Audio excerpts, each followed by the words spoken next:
there's the government up here, and then there's people down here, and so you can almost draw a triangle where the rage goes like this and like this and like this, and we'll get to that.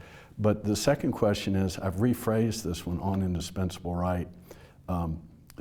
Why is free speech the indispensable right? You mentioned it's an end and a means, or a means and an end. Most people think of it as a means. That's right. So why is it the indispensable right?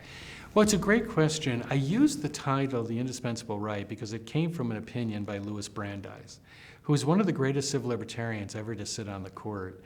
And in this case called Whitney, he wrote one of his most beautiful passages about free speech, about how it is indispensable, how all other rights depend upon it. But the irony is that that was a concurrence to upholding the conviction of Charlotte Anita Whitney, who was a communist, and she was arrested for speaking against lynching. So you have this anomaly of this great civil libertarian who was joined by Oliver Wendell Holmes and others, sending this woman to jail for speaking against lynching while talking about the indispensability of free speech. And the opinion itself showed it was entirely dispensable. And the question then is, why? How could this great mind ever sign off on such a result?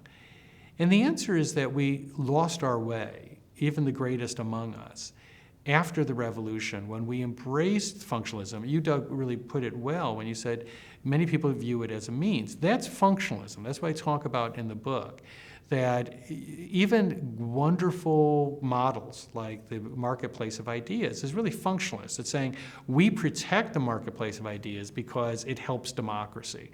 But if that is your reason, it means that there's some speech that clearly won't help democracy, right? You can't say that in the Brandenburg case, for example, a KKK wizard spewing hatred about Jews and Catholics and others is beneficial for society. So it puts you on this slippery slope where you can make trade-offs. And that's where we lost our way. And it became dispensable. I believe that it's indispensable not for democracy, but for humanity. I think that we cannot be fully human without free speech. And the book looks at how we're sort of hardwired for free speech. You know, there are studies that show when people are cut off, explorers, prisoners, from being able to speak, they have physiological changes, not just psychological changes. Parts of the brain actually shrink, like the hippocampus actually physically shrinks if you don't use it. We have a need to project part of ourselves into the world around us. And you see that in things from the grand to the gross, right? When I teach free speech, I often walk around the classroom until I find someone doodling. And I say, "Are you doodling?" And the student immediately panics and says, "No, I was listening." And I say, "No, I love doodling. Doodling is great. Everyone doodles. People doodle at weddings, funerals. They doodle with goats in a boat. They doodle everywhere." But the question is why?